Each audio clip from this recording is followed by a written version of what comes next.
My name is Xaviera Collins. I am 62 years old, and for most of my life I worked as a high school English teacher in a quiet town. I believed my purpose was simple: to nurture, to teach, to care. But nothing I had learned in books could have prepared me for the night my life split in two. When my husband, Edward, died suddenly of a heart attack, I thought the ground beneath me had collapsed. For 40 years, he was not only my partner, but also the man I silently built everything around. We had survived hardships together, shared laughter at our old wooden cabin by the lake, and raised our only son. I thought that even in grief, family would be my shelter. I was wrong. The very next week, I sat in a lawyer's office, still wrapped in the haze of morning, clutching a porcelain green teacup Edward had once bought for me on our honeymoon. It was my way of holding him close, even in death.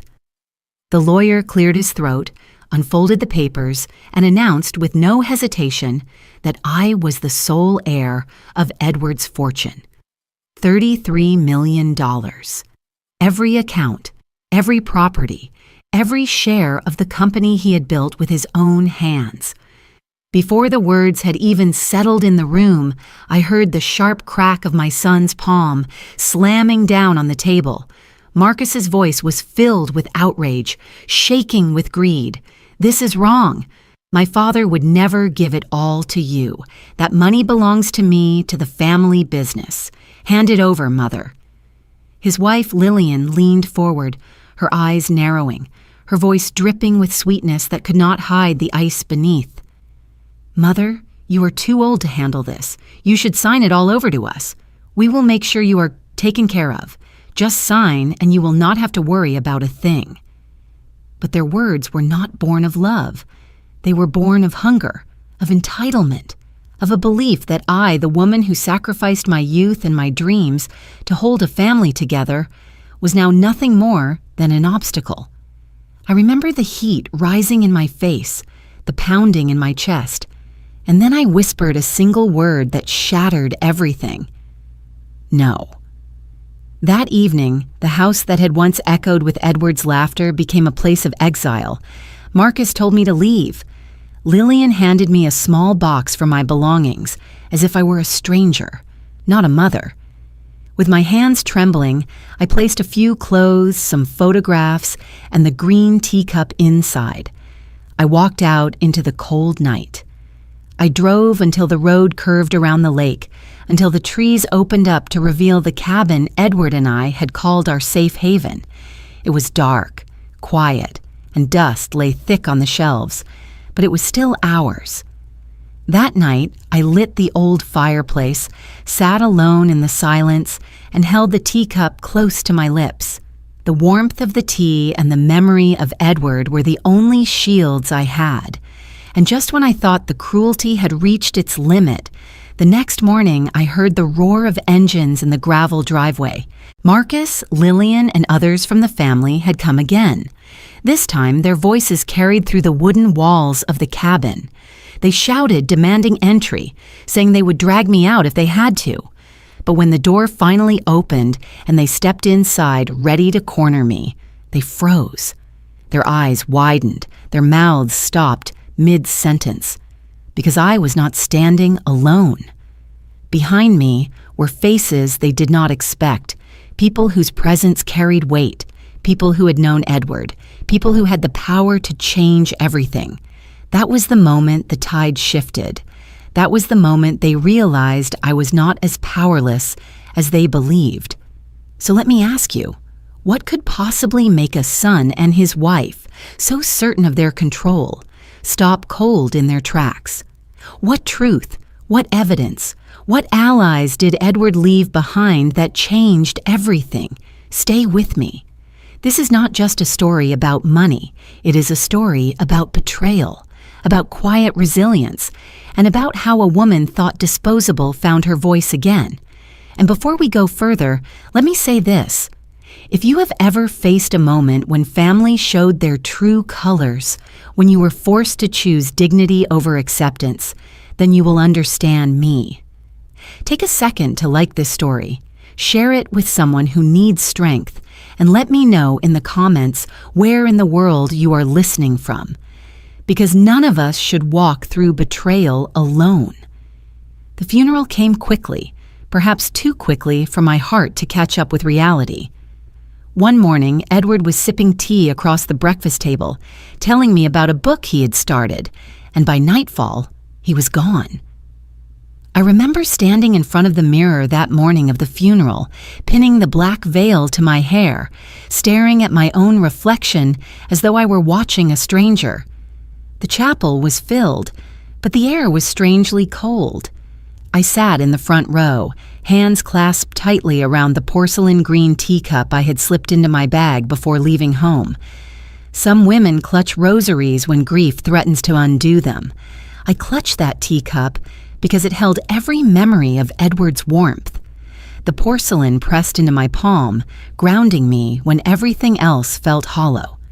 People came dressed in black silk and polished shoes, but their voices carried the tone of a business meeting more than a farewell. I noticed Marcus and Lillian at the entrance, greeting guests as if they were hosting a gala rather than saying goodbye to a father. Marcus shook hands briskly, his expression calculated, like a man networking. Lillian's smile was perfectly rehearsed, her pearl earrings catching the light each time she turned her head. Together, they embodied the image of a power couple, carefully managing impressions, but not once did I see them pause to let their eyes linger on Edward's casket. The service began with hymns, words about eternal rest and the kingdom of heaven. My lips moved, but no sound came out. Instead, I stared at the casket draped in white lilies and thought of his hands, hands that had once held mine so firmly, hands that had built furniture for our first apartment, hands that trembled slightly as he aged but still reached for me across the bed each night. I could almost hear his voice teasing me for being too sentimental, whispering that life is made of these little details. During the eulogy, Marcus stepped forward. He spoke about his father's achievements, about the company Edward had built, about the empire of logistics that had provided for so many families. His words were polished, practiced, but they were empty. Not once did he mention Edward's love of gardening, or the way he whistled off key while fixing the fence, or his quiet habit of tucking notes into my books. It was as though Marcus were speaking of a man he had never truly known. When it was my turn, I tried to rise, but my legs trembled. I stayed seated, pressing the teacup to my chest. My silence was my eulogy. In my heart, I whispered the words I could not form aloud. I remembered evenings when Edward and I sat on the porch of our cabin, watching the sun dip below the horizon, saying nothing because silence itself was enough. I remembered the small rituals, like the way he always poured the first cup of tea for me, insisting that it tasted better that way. We did not live in luxury, not until later in life, but we lived with a richness no fortune could equal. As the coffin was lowered, a sharp wind swept through the cemetery, lifting the corners of my veil. I felt tears sting my eyes, but they would not fall. I had learned long ago how to hold grief inside, how to swallow it quietly. All around me, people adjusted coats, whispered about investments, asked Marcus about the future of the company. I sat still, a widow holding a teacup, invisible in my own story. After the service, I walked alone to the car. Behind me, I heard Marcus and Lillian laughing softly with a group of acquaintances, already discussing upcoming social events. They spoke of summer plans, not of Edward. Their voices echoed like strangers' voices, foreign and sharp. When I reached home that evening, the silence pressed in heavy. The house was immaculate, polished for the mourners, but it no longer belonged to me. Edward's chair sat empty by the fireplace. His slippers were still tucked neatly beside it, waiting for feet that would never return. I boiled water, poured tea into the porcelain cup, and sat at the table alone. I stared at the steam rising and whispered to myself, I was always the shadow behind him. Now the shadow remains, but the light is gone. My reflection rippled on the surface of the tea, blurred and broken. For the first time in decades, I felt truly weightless, like a piece of paper caught in the wind, drifting without anchor. That night, as I lay in bed, I traced the empty space where Edward should have been. My mind replayed the simplest of moments, the creak of the cabin floor. When he walked in, the rustle of his newspaper, the warmth of his hand guiding mine. They were all gone now, yet they crowded my chest, suffocating me with both comfort and pain. I had lived as a supporting figure for so long. Edward was the face, the builder, the dreamer, and I was the quiet keeper of our home, the one who made sure the world did not collapse behind him. But with him gone, I realized the truth that tore through me like glass. I had been the shadow my whole life. And now that the light was extinguished, all that remained was emptiness. A week after the funeral, I found myself once again sitting in a room that felt colder than it should have. The office of Edward's lawyer, Michael Grant, was warm with dark oak shelves and soft leather chairs, yet the air was heavy, as if every object in that room carried the weight of secrets. I held my porcelain green teacup on my lap like a fragile anchor, my fingers pressing into its surface until my knuckles whitened. Michael cleared his throat and began to read. His voice was steady, respectful, without a trace of hesitation. According to the final will and testament of Edward Collins, dated and notarized last year, the entirety of his estate is to be left to his wife, Xaviera Collins. This includes all financial accounts, all properties, and his shares in the company, totaling $33 million. The words rang in my ears like a bell tolling for judgment. My breath caught. Before I could process them, Marcus shot out of his chair. His voice cracked with anger. "Number, that cannot be right. This has to be some kind of mistake. My father would never give it all to her. He built this company for me. I am his son." The force of his words made the table tremble. His fist came down hard against the polished wood, rattling the pens and papers. His face was flushed red, his jaw clenched tight, his eyes narrowing at me as though I had orchestrated it all. Michael looked at him calmly. "There's no mistake. Edward was of sound mind when this was written. Everything is quite clear." Lillian reached across the table, placing her manicured hand gently over Marcus's. Her voice was sweet, but every note carried a sharp edge. "Mother, listen to me. $33 million is more than you could ever need. You should sign everything over to us. Marcus knows how to handle these things. You are too old to manage this kind of wealth. Let us take care of it. You can still live comfortably. We will make sure of that." Her words sliced deeper than Marcus's rage. Rage is raw and unrefined. It shouts its truth. But Lillian's tone was calculated, polished, delivered with a smile that did not reach her eyes. She spoke of comfort, but what she wanted was control. I sat there in silence, my hands wrapped tighter around the teacup, the porcelain cool against my palms. My heart pounded, but my lips refused to part. Every fiber of me wanted to scream that I had stood beside Edward through every storm, that I had sacrificed dreams, youth, and countless nights so he could build what they now fought over. But I knew shouting would only feed their hunger. Silence was my shield. Marcus paced the length of the room like a predator caged. "This is outrageous. Do you know how much I have invested in preparing for this? Father promised me a future. He told me the company would be mine." Michael remained firm.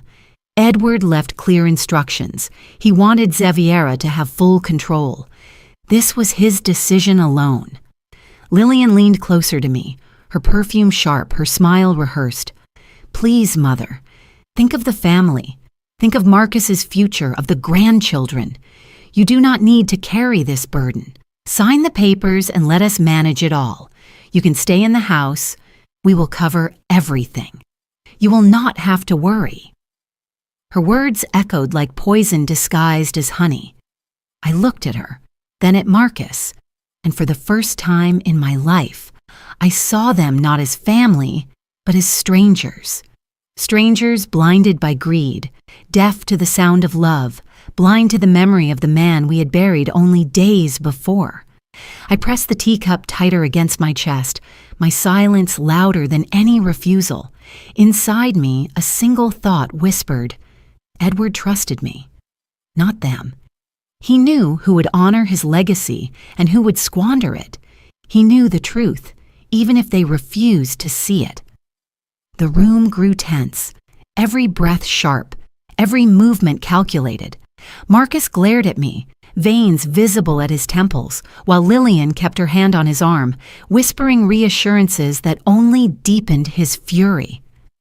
Michael closed the folder gently. There's nothing more to discuss today. The will stands. But as we rose from the table, I knew this was only the beginning. The storm had just broken, and I was standing directly in its path. That evening, after the will reading, Marcus called and insisted I come to the house. His voice carried no warmth, no trace of the boy I had once read bedtime stories to. It was the voice of a man determined to win at any cost. Against my better judgment, I went. A part of me still hoped that reason, or perhaps love, might soften his heart. When I stepped into the living room, the air was stiff with tension. The lights were dim, casting long shadows against the polished marble floor. Marcus sat at the head of the table, a stack of papers neatly arranged before him. Lillian perched beside him, her expression calm but calculating, as though she'd rehearsed every word she intended to say. Marcus slid the papers across the table toward me. His tone was clipped, impatient. Here, these are the transfer documents. All you need to do is sign. Then everything will be in its rightful place. I lowered myself into the chair, my fingers brushing against the edge of the papers. The legal jargon blurred before my eyes, but I understood enough. Signing would mean handing over everything Edward had entrusted to me. I looked up, my voice soft. This is not what your father wanted. Marcus's laugh was sharp, bitter. Father was old. He wasn't thinking clearly. You know nothing about business. You never have. Do you really believe you can handle millions, run companies, manage investments? You have lived in the shadow of this family your whole life. It is time to be realistic. His words stung, but I let them sink in quietly. For years, I had endured the subtle reminders that I was not enough, that I was merely the supporting figure behind Edward's success. Now those reminders were spoken without disguise, thrown at me like stones. Lillian leaned forward, her voice coated with honey but her eyes cold. Mother, we're trying to help you. Imagine the embarrassment if you mismanage all this. People will talk. They will say Edward's fortune was wasted. You do not need that shame. Just sign. We will protect you. I picked up the pen, rolling it between my fingers. For a moment, I let them think I was considering it. Their eyes lit up, already anticipating victory. But then I placed the pen gently back on the table. No. The word was quiet, almost fragile, but it carried the weight of every sacrifice I had ever made. For a second, the room fell into stunned silence. Marcus's face twisted with fury, and Lillian's smile cracked, revealing the disdain beneath. Marcus slammed his fist onto the table, sending the pen skittering across the wood. You do not get to say no. You owe me this. You owe this family. Everything you had was because of Father and because of me. You will sign or you will regret it. I rose from the chair slowly, my movements deliberate, controlled. I did not raise my voice. I did not argue. I simply walked past him, toward the hallway where my bag still sat by the door. My silence was louder than any scream. Marcus followed me, his steps heavy, his shadow stretching long across the floor. If you walk out of here without signing, do not bother coming back. You are finished here. You are nothing without us. I bent down, picked up my bag, and slipped the porcelain green teacup carefully inside. Then I straightened, meeting his eyes. For a moment I saw not the man he had become, but the boy who once held my hand crossing the street. The memory ached in my chest, but it did not weaken my resolve. "I am not signing," I said again, calm and steady. His jaw tightened. He pointed toward the door, his voice like ice. "Then go. Right now, tonight. Do not take another step in this house unless you come back with those papers signed." Lillian stood in the doorway, her arms folded, watching me as though I were a tenant being evicted rather than the woman who had raised her husband. Her silence confirmed what I already knew. There was no place for me here anymore. So I walked. My footsteps echoed through the long hallway, my shadow stretching small and fragile against the tall walls. Each step was heavy, yet strangely freeing. I had entered that house as a widow still clinging to the hope of family. I left it as something else entirely. Exiled, yes, but carrying with me the only thing that mattered, the truth of Edward's trust and the quiet strength to honor it. The night I was driven from the house, I packed only what I could carry: a few clothes, a stack of photographs, and Edward's green porcelain teacup. My hands shook as I placed it carefully on top, as though it might shatter with the slightest jolt. Then I drove into the darkness, guided only by the fading glow of the headlights on an empty road. The lake appeared at the end of the winding highway, its waters silver under the moonlight. Edward and I had bought the cabin decades ago when the company was still young and our wallets thin. He used to call it our refuge, a place far from boardrooms and social demands where we could be nothing more than ourselves. It had been years since I last visited, yet as I pulled into the gravel driveway, it felt like the only place left where I still belonged. I unlocked the heavy wooden door.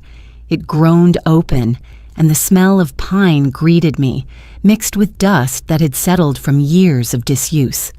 The air was musty, but beneath it lingered Edward's presence, like a faint echo that refused to leave. The furniture was draped in sheets, thin layers of dust covering every surface. I brushed my hand across a table, leaving streaks in the gray film. On the shelf, an old album leaned crookedly between stacks of forgotten books. I pulled it free, my fingers trembling as I opened the worn leather cover. Photographs slipped loose, some yellowing at the edges. There we were, younger, smiling against the backdrop of the same lake. Edward with his arm around my shoulders, grinning as though the world were his to conquer. Me, leaning into him, eyes bright with trust. The images blurred as tears filled my eyes. I carried the album to the fireplace and set it down beside me.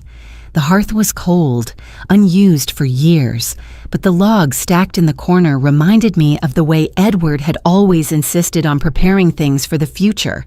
"Just in case," he used to say, tucking wood away as if he could somehow anticipate every storm. I knelt and lit the fire. Slowly, the room warmed, orange light flickering across the walls, chasing away the shadows. I lowered myself onto the old armchair, the springs creaking in protest. The flames crackled, filling the silence with their restless music. For a long time, I stared into the fire, watching the sparks rise and fade. My hand drifted to the teacup, which I had placed carefully on the small table beside me. It stood there like a witness, fragile but unyielding, much like myself. The cabin felt alive with memory.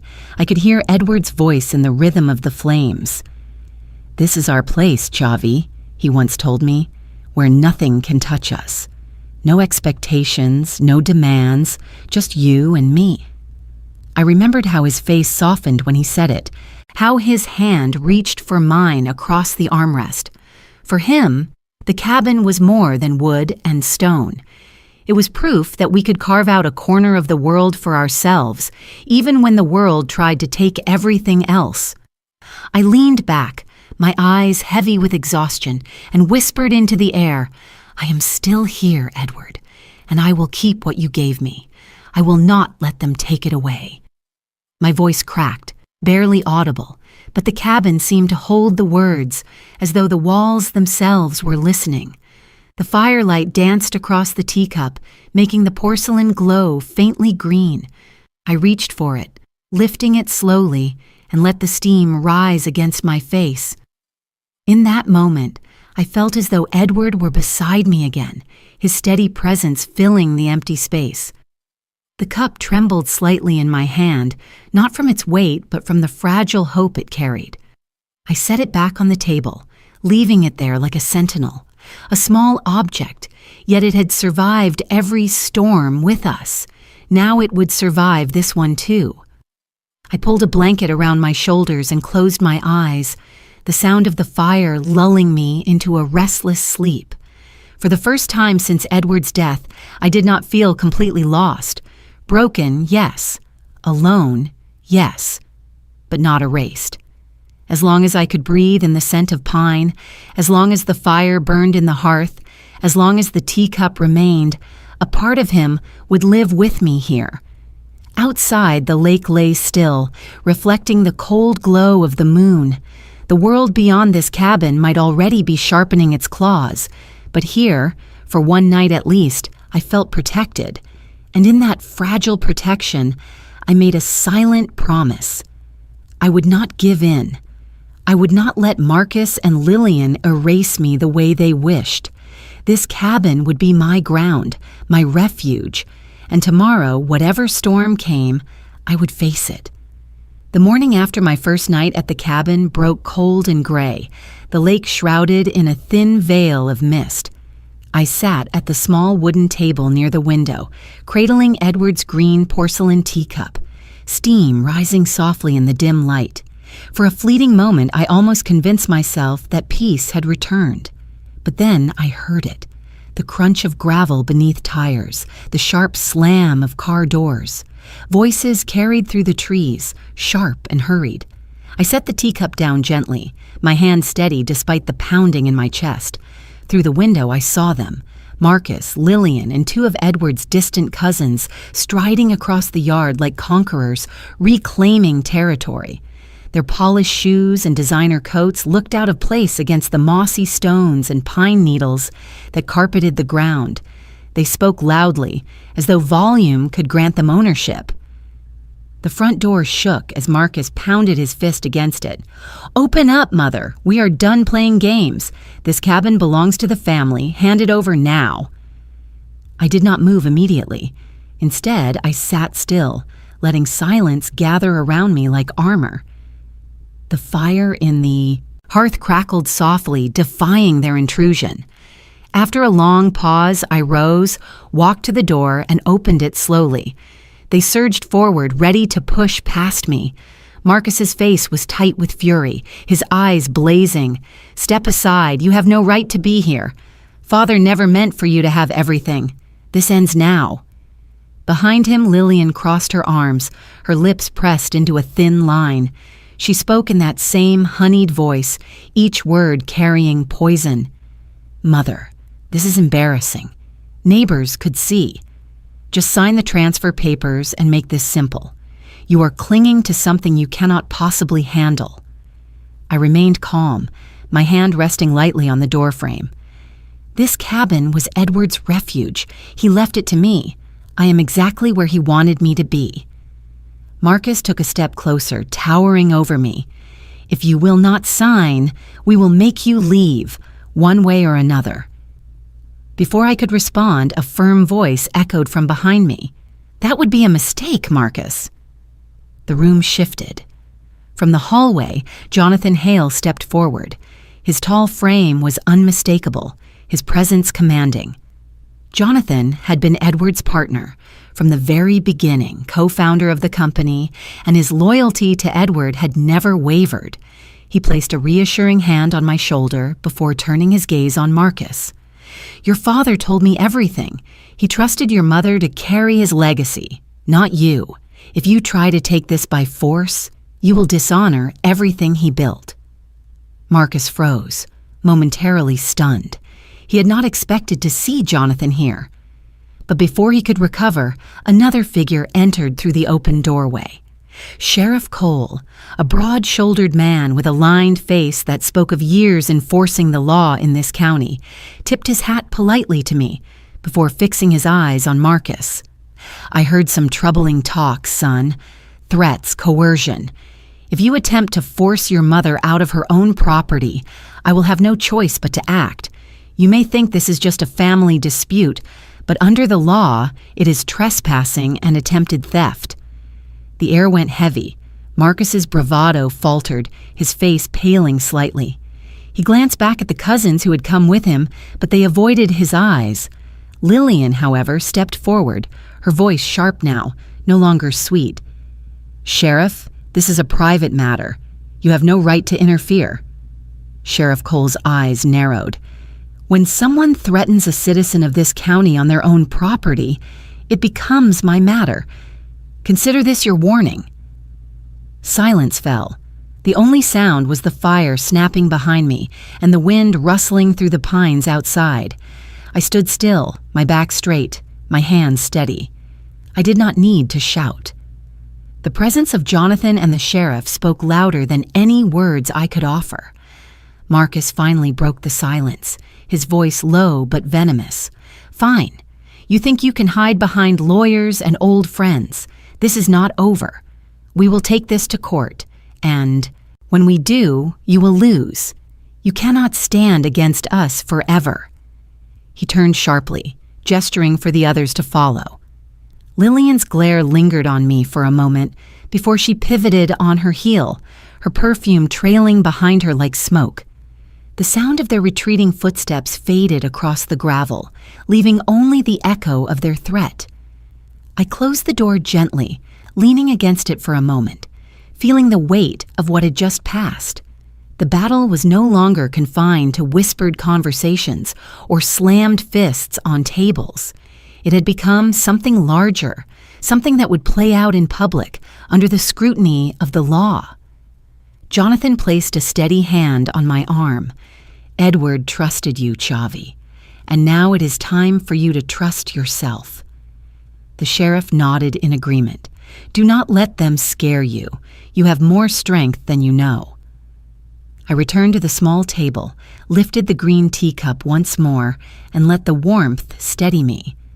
Outside, the mist over the lake began to lift, revealing clear water beneath.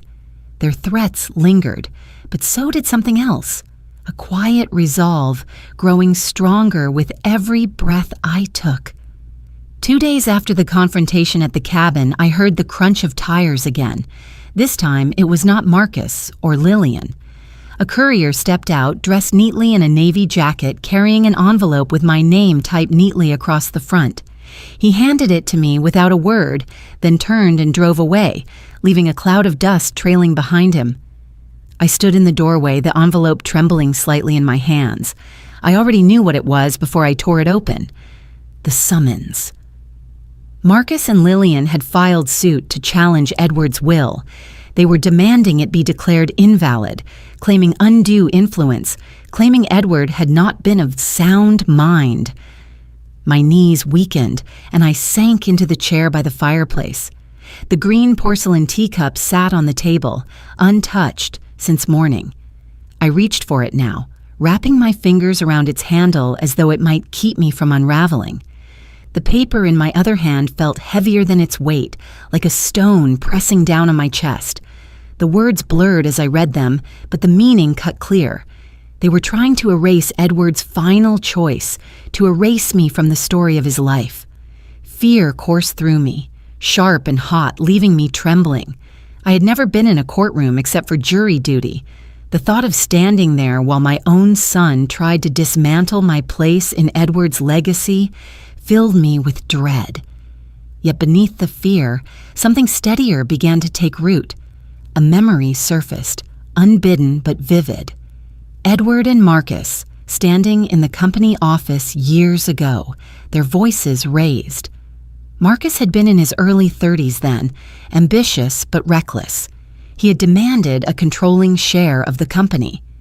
"You built this for me, Dad. It It should already be mine. Edward's voice had been firm, unyielding. I built this with Jonathan, and I built it for the employees who gave their lives to it. I did not build it so you could strip it bare. If you want a place here, you will earn it, the way I did. Marcus had stormed out that day, slamming the door so hard the glass rattled. Edward had turned to me afterward, shaking his head. His eyes were heavy with sorrow, not anger. He does not understand, Xavi.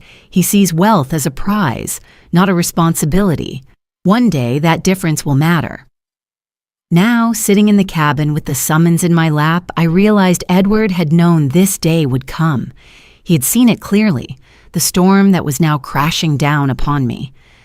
I lifted the teacup to my lips, the steam curling against my face, and whispered into the empty room, "You saw this day, didn't you, Edward? You knew they would come for me. And still, you trusted me."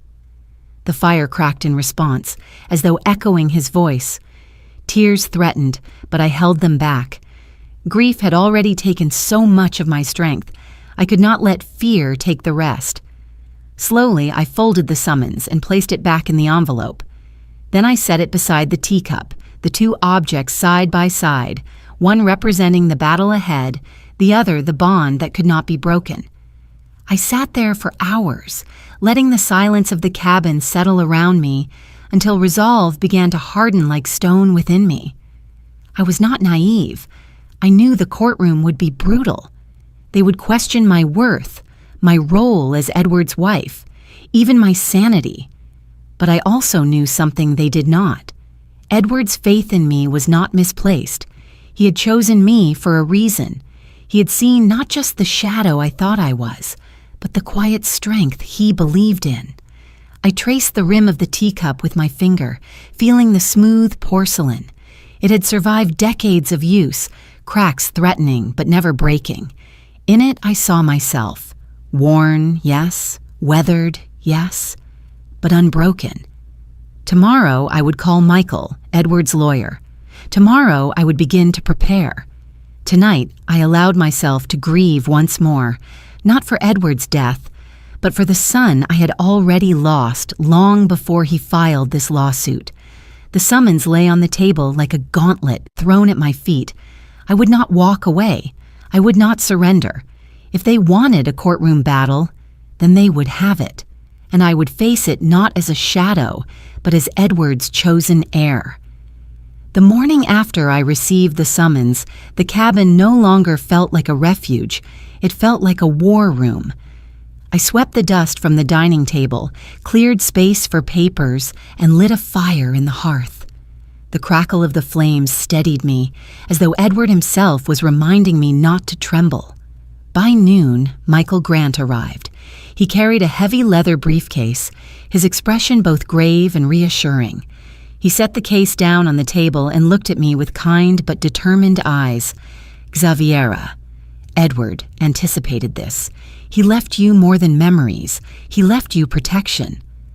From the briefcase, he drew a stack of documents, spreading them neatly across the table. At the top was a medical file, stamped and signed. Michael tapped the page with his finger. "This is from Dr. Patel, Edward's physician. Less than 2 months before he passed, Edward underwent a full cognitive evaluation. He was sharp, fully competent, and the doctor recorded that explicitly. This alone dismantles any claim of incapacity." I traced the letters with my fingertips, a wave of relief rising in me.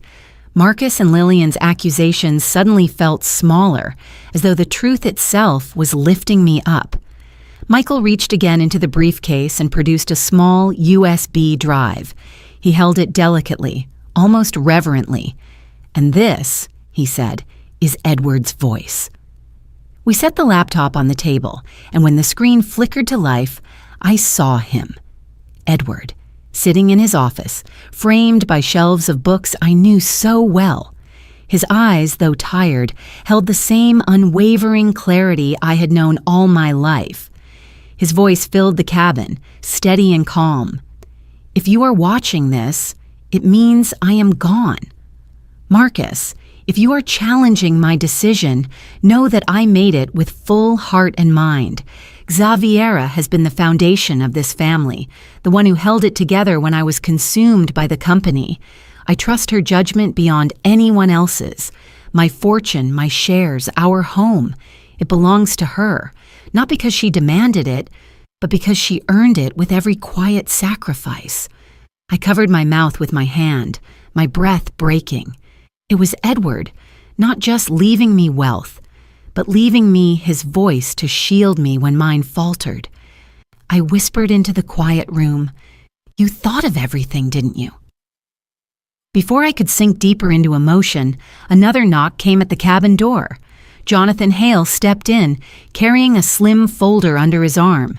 He greeted Michael with a nod and came to sit across from me. His presence alone carried a weight Marcus could never match. He slid the folder across the table. "These are the partnership agreements. Edward transferred decisive voting power to you over his shares last year. He wanted to make sure Marcus couldn't strong-arm his way into control. This document makes it ironclad." I opened it carefully. There, in black and white, Edward's signature rested beside Jonathan's, affirming what he had already told me countless times in private, that the company was not just Marcus's inheritance to exploit, but a legacy to be protected. As the weight of that sank in, a third visitor entered. Sheriff Cole, his hat in his hands, stood in the doorway with a solemn nod. "Mrs. Collins," he said, "I am here to put my word on record. I witnessed Marcus threaten you at this cabin. If they want to drag this into court, I will testify. A son's greed does not erase the law." For a long moment, I could not speak. I looked at the three men gathered around my table, Edward's lawyer, his partner, and the sheriff, and felt the strength of their loyalty, pressing against the shadows that had haunted me. The papers, the video, the signatures, the witnesses. It was all here. Edward had left me more than fortune. He had left me enough to stand firm, to weather the storm Marcus and Lillian were bringing. I reached for the green teacup and held it steady in my hands. The porcelain was warm from the tea I had poured earlier, the faint steam curling upward. I looked into its surface and whispered, "Edward, you prepared me for this. You knew the day would come, and you made sure I wouldn't stand alone." The fire crackled in the hearth. Michael, Jonathan, and Sheriff Cole sat quietly, their presence as strong as the evidence spread across the table. For the first time since the summons arrived, I felt something settle inside me. Not peace, not yet, but resolve. I placed the teacup back on the table, beside Edward's documents, and straightened my back. The fight was coming, but I was ready. The courthouse smelled faintly of polished wood and old paper, a scent that clung to the air like history itself. I had walked through those doors before as a juror, never imagining I would one day sit here as a defendant in my own family's war. The bailiff's voice echoed as he called the case, and I followed Michael into the courtroom, my hands tightening around Edward's green porcelain teacup hidden in my bag. The room was stark, its walls high, its windows narrow. Everything about it seemed designed to strip a person down to truth or humiliation. Across the aisle, Marcus sat with his lawyer, his shoulders square, his expression hard. Lillian was beside him, her posture perfect, her chin lifted like a queen on parade. Their eyes never softened when they met mine. For a moment I saw not my son and his wife, but adversaries, strangers willing to scorch everything just to hold more. When the judge entered, the air thickened. He adjusted his glasses and gestured for the proceedings to begin. Marcus's lawyer rose, a tall man with a voice that carried like steel across the room.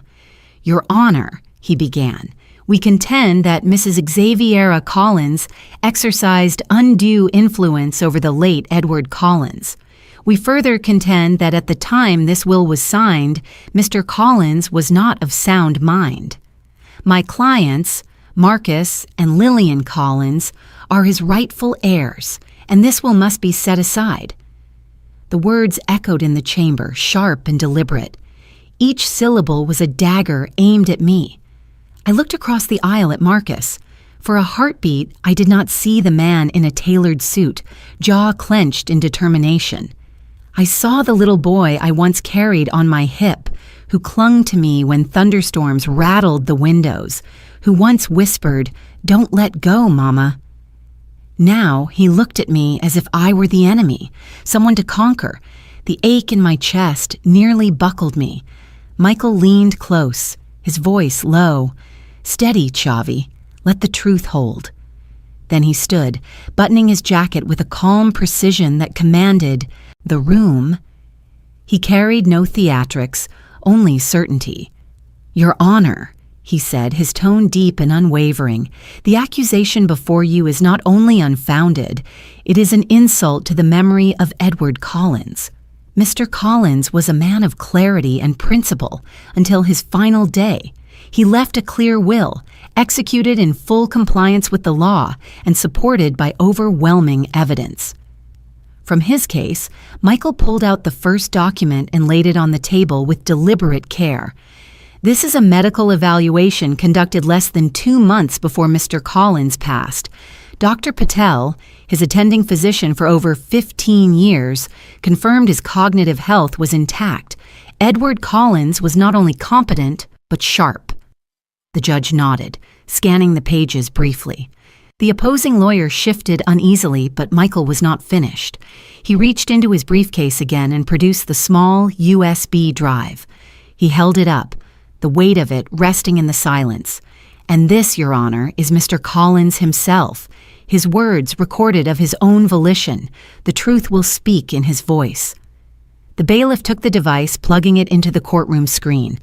For a moment, the static filled the air. Then Edward appeared. There he was. My Edward, sitting in his office, the familiar shelves behind him, his eyes steady. "If you are seeing this," his recorded voice began, "it means I am gone. To those who would question my decision, know that I made it with clarity.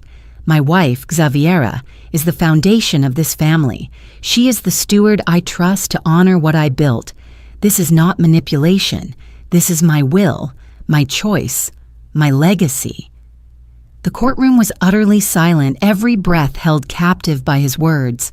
My throat tightened, my hands trembling in my lap. I glanced at Marcus. His face was pale, his eyes darting briefly to the floor. For the first time, I saw doubt flicker in his composure. The judge looked up from the screen, his expression unreadable but attentive. Michael's voice broke the silence.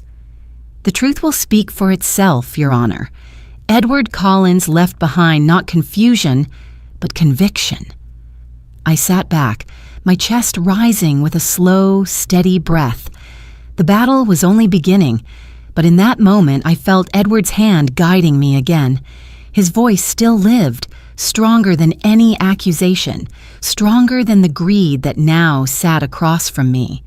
I whispered in my heart, "I am not alone, not while his truth remains." The screen glowed again as the bailiff cued a second recording. Michael had told me that Edward left more than one message, each prepared to answer a different doubt. The courtroom dimmed under recessed lights, and the image sharpened into the pale wood of our lakeside cabin. Edward sat near the stone fireplace in the green plaid shirt I used to fold every winter. A band of afternoon sun crossed his cheek. He looked straight into the lens, clear and unhurried. He spoke with the quiet certainty that once calmed storms in our home. "I leave my estate to Xaviera, the woman who stood beside me from nothing. Marcus, you chose a different road. This is not punishment. It is truth." His voice filled the courtroom the way the lake fills its shore, simple, complete. Even the judge settled back, as if making space for the weight of what he had heard. Across the aisle, Marcus went pale, color drained from his face, and the tendons in his neck pulled tight. Lillian reached for his sleeve, but he shook her off and fixed his stare on the table, jaw grinding like a locked hinge. For a heartbeat, the boy I once lifted onto my hip appeared through the man he had become, then vanished under the old hunger. Michael let the silence linger. Then he rose. "Your Honor," he said, voice steady, "we submit written communications from Mr. Marcus Collins to his father." He lifted a folder. Inside, printed emails lay in precise order.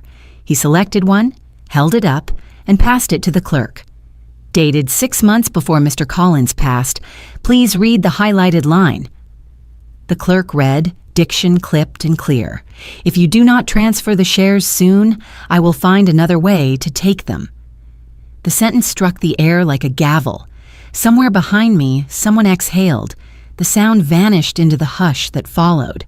The opposing attorney stood, protest loaded on his tongue, then faltered. "Context," he managed. "These are fragments taken out of context."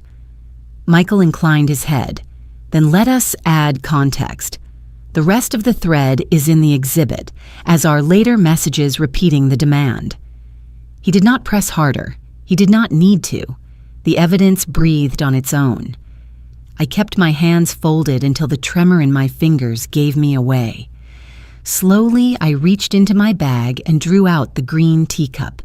I set it on the defense table where the window light caught its rim. My thumb found the tiny chip near the handle. I remembered the day it cracked on the cabin steps during a windstorm. Edward laughed, kissed my knuckles, and said we would keep using it. A small fracture does not end a thing built to endure. My gaze returned to Marcus. He would not look at me. He stared at the grain of the wood. Lillian leaned toward the attorney, whispering with a practiced smile. I wondered if she felt the floor tilt under her shoes. The judge cleared his throat, patience measured. "Counsel, do you have any rebuttal based on evidence rather than speculation?"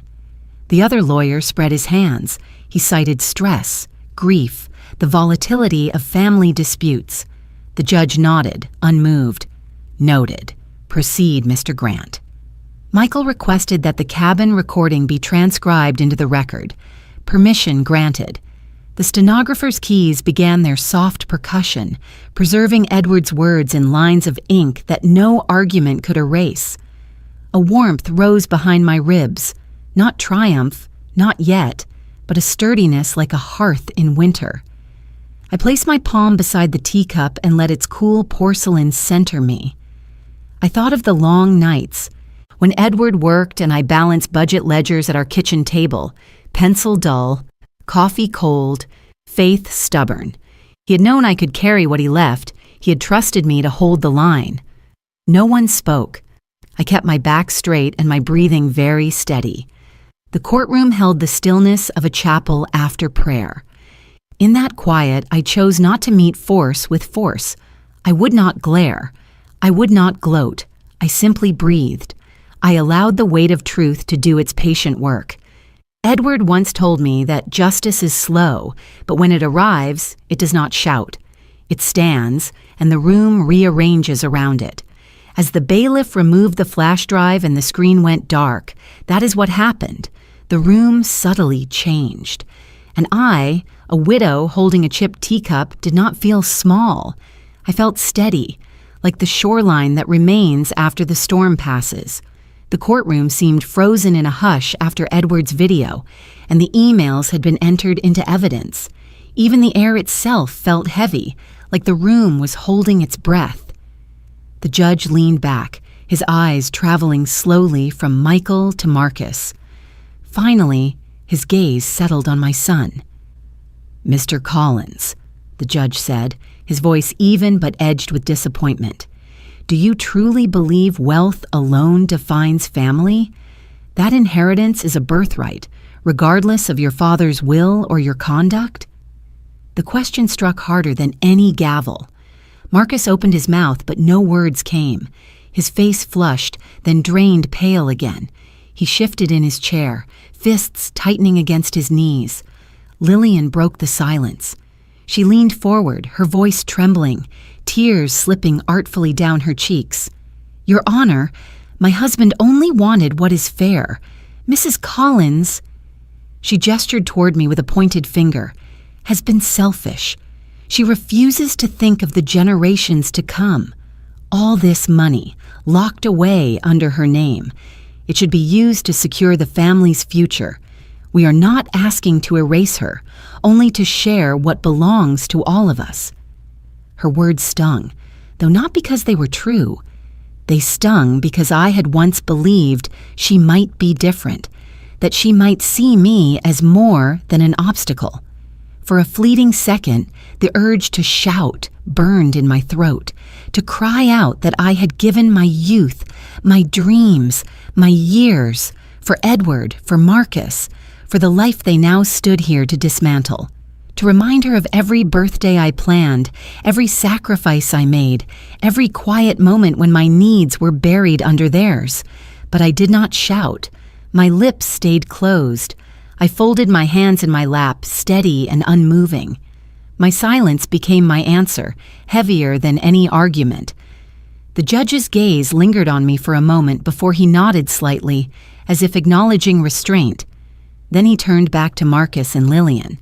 What I see before me is not a widow manipulating her husband, but a widow defending the legacy he deliberately placed in her hands. What I see are heirs who confuse entitlement with love, who believe money is proof of devotion. That belief is false. Michael remained still, letting the words settle. Across the aisle, Marcus looked down at the table, unable to meet the judge's eyes. The judge lifted his gavel, but paused, his voice carrying the weight of finality.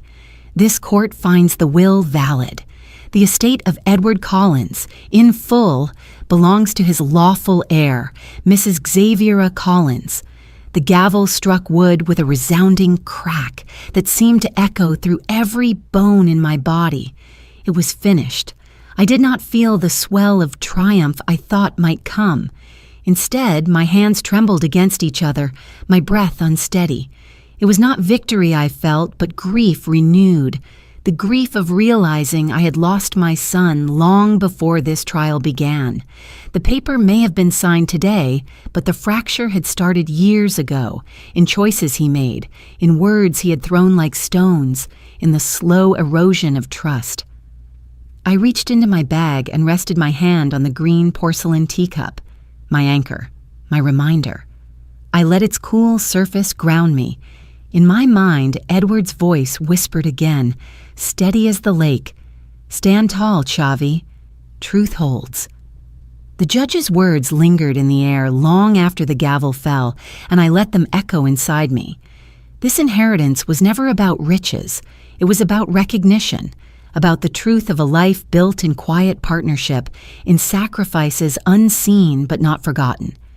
I rose from my chair, my body fragile but my spine unbroken. For the record, for my own heart, I spoke softly, more to myself than anyone else. A legacy is not just money. It is truth. It is justice. And it is the values we choose to hold. The words slipped into the hush, and though no one answered, I felt them settle deep. They were the echo I needed, the closure Edward deserved. The sound of the gavel still rang in my ears as the courtroom emptied. Marcus stood stiffly, his eyes fixed on the floor. Lillian tugged at his arm, her face set in cold determination, but he shook her off and strode toward the exit. Neither of them looked back. No word, no farewell. Only silence and the click of their polished shoes fading down the marble hallway. For a moment, I sat frozen, my hands pressed lightly against the green porcelain teacup tucked inside my bag. My chest ached with the realization that I had not just won a case. I had lost the last fragile thread of connection to my son. Then I felt a weight on my shoulder. Jonathan stood beside me, his eyes steady. "Edward would be proud," he said, his voice low but firm. Sheriff Cole approached next, his hand resting briefly against my arm. "You stood tall, ma'am. That's not easy. You honored him with grace." Michael, gathering the documents into his briefcase, glanced up and added, "Justice spoke today, Chavi, but so did you, in your silence." I nodded, unable to speak, tears blurring the edges of my sight. We walked out together, my 3 protectors forming a quiet shield around me. The courthouse doors opened to the winter light, sharp and cold against my cheeks. Outside, the air tasted like freedom, though it carried the sting of finality. That evening, I returned to the cabin. The drive was long and quiet, the road lined with bare trees whose branches clawed at the gray sky. When I opened the door to the cabin, the smell of pine and wood smoke greeted me like an embrace. I set my bag on the table and lit the fire. I boiled water slowly, the kettle humming as though it knew the ritual by heart. I placed the green teacup on the table and poured the steaming liquid, watching it swirl with fragile grace. The cup warmed my palms as I lifted it to my lips. "Edward?" I whispered, my voice catching in the stillness. We kept it. We held the line. They could not take what you trusted me with. The fire popped in the hearth, a single spark rising and fading. I closed my eyes, listening to the crackle and hiss.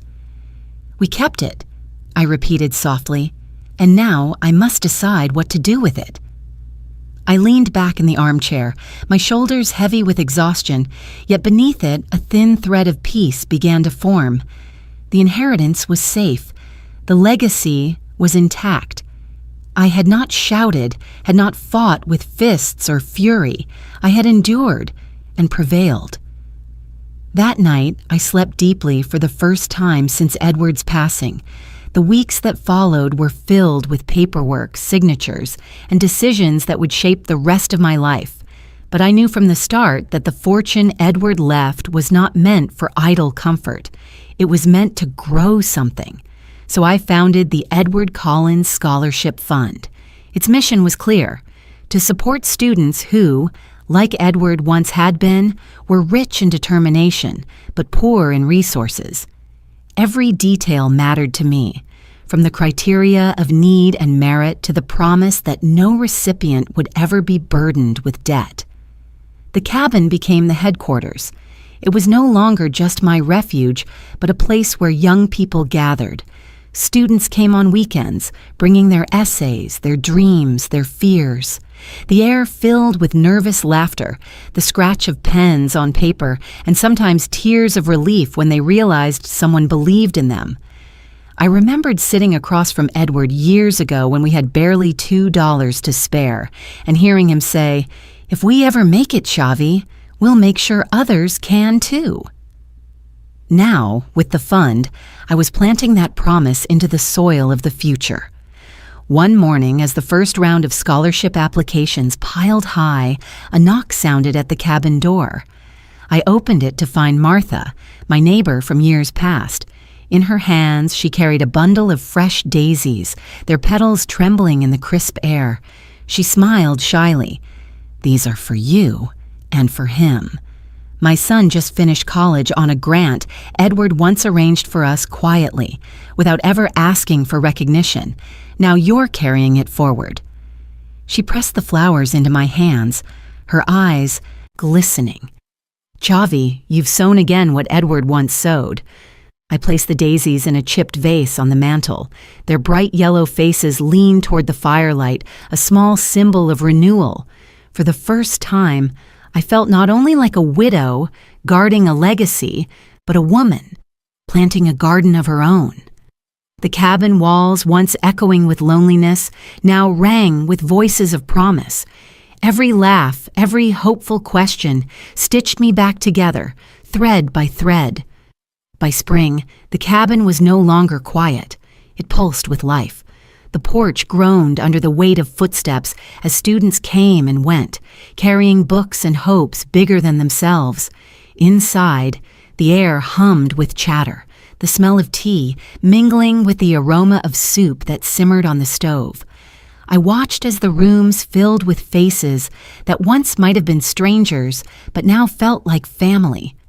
Around the old oak table, young voices debated ideas, argued passionately about the future, then broke into laughter.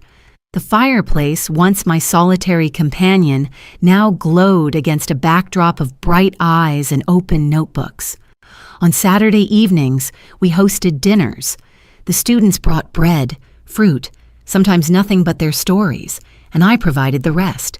We ate shoulder to shoulder, laughter spilling into the rafters. I realized that the silence that had once haunted me was gone, replaced by a warmth that was not just noise but belonging. One evening, I stepped outside as dusk fell, the lake shimmering under the last traces of sunlight. From inside came the sound of music. One of the girls had brought a guitar, and her voice carried into the twilight. I wrapped my shawl tighter around my shoulders and let the sound wash over me. I thought of Marcus. A pang still lived in me, the ache of a bond lost. But as the laughter rose behind me, I also understood something deeper. I was no longer alone. Family had returned to me in a new form, not bound by blood, but by shared hope and kindness. Sheriff Cole stopped by sometimes, bringing fresh fish from the lake. Jonathan dropped in with advice for the students, telling them stories of how he and Edward started with one truck and a dream. Michael came too, sipping tea quietly in the corner, his presence steady as ever. It was not just my cabin anymore. It had become a hub, a hearth, a place where lives intersected. One night, as the students crowded around the table, one of them raised a glass of apple cider. "To Mrs. Collins," he said, grinning shyly, "for keeping the fire burning." The others cheered, and I felt my cheeks warm with something I hadn't known in years, joy unshadowed by loss. Later, as the fire dimmed and the last of them left, I sat in my armchair and placed the green porcelain teacup beside me. Its chipped rim caught the glow. I rested my hand lightly against it and whispered, "Edward, we did it." The legacy is alive, but it's no longer just about what we lost. It's about what we found. The cabin no longer echoed with grief. It rang with belonging. And in that belonging, I found the one thing I thought I had lost forever. A family, built not from blood, but from love, freely chosen. The cemetery was quiet that afternoon, the air cool with the scent of pine and damp earth. I walked slowly along the gravel path, the green porcelain teacup cradled carefully in my hands. The cup had traveled every step of this journey with me, through fear, through silence, through the storm of the courtroom. Now it rested heavy but steady against my palms, as if it too carried memory. Edward's grave lay beneath a tall oak whose branches stretched wide like sheltering arms. The stone was simple, just as he would have wanted: his name, the years he lived, and one line he had chosen himself, a life measured not by wealth, but by love given. I knelt, my knees pressing into the damp grass, and set the teacup at the base of the stone. My fingers lingered on its chipped rim as I whispered, "Edward, can you see it? We are still here." I kept it, not to boast, not to cling to riches, but to plant seeds where you once planted them. We are sowing again, and the garden is growing. The wind moved softly through the oak leaves, carrying the sound of distant birds. For a moment, I felt him close, not in the way grief had clutched me before, but as a calm presence. The tears that slipped down my cheeks were not only sorrow, they were gratitude. I rose slowly, brushing the grass from my skirt, and turned toward the horizon. The sun was beginning to set, painting the sky in streaks of amber and rose. By the time I returned to the cabin, the lake reflected those colors, the water holding the sky as if it were its own.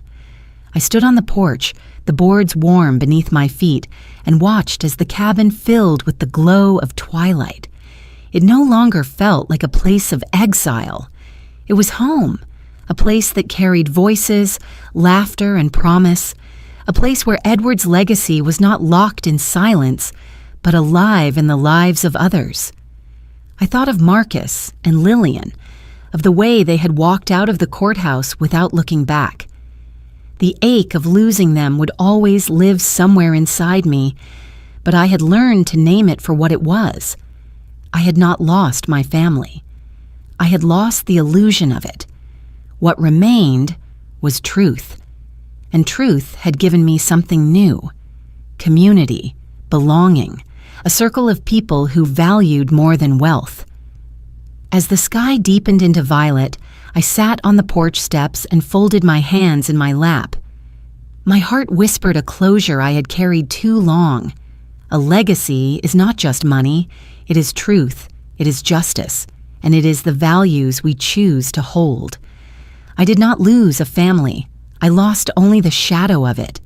What I found is real, a community where worth is measured not by blood, but by kindness and love, freely chosen. The lake shimmered as the first stars appeared. For the first time since Edward's passing, the night no longer frightened me. It welcomed me. Before we say goodbye, I want to leave you with a question. If you have ever felt betrayed by your own family, what would you do? Would you choose forgiveness? Or would you draw the line and protect your own heart? I invite you to share your thoughts in the comments. Your stories matter, and someone listening may need to hear them. And before you go, tell us, where are you watching from? Is it a quiet morning with a warm cup of coffee, or a late night where stories like this keep you company? We read every comment with gratitude. If this story touched your heart, I ask you to consider subscribing, not just to hear more stories like this, but to join a community that still believes in kindness, in healing, in second chances. Thank you for spending your time with me today. Wherever you are, in a busy city or a quiet town, I hope you carry this story with you. And remember, sometimes the miracle does not knock on your door. It waits patiently until you are ready to open your heart. Take care, and I will see you in the next story.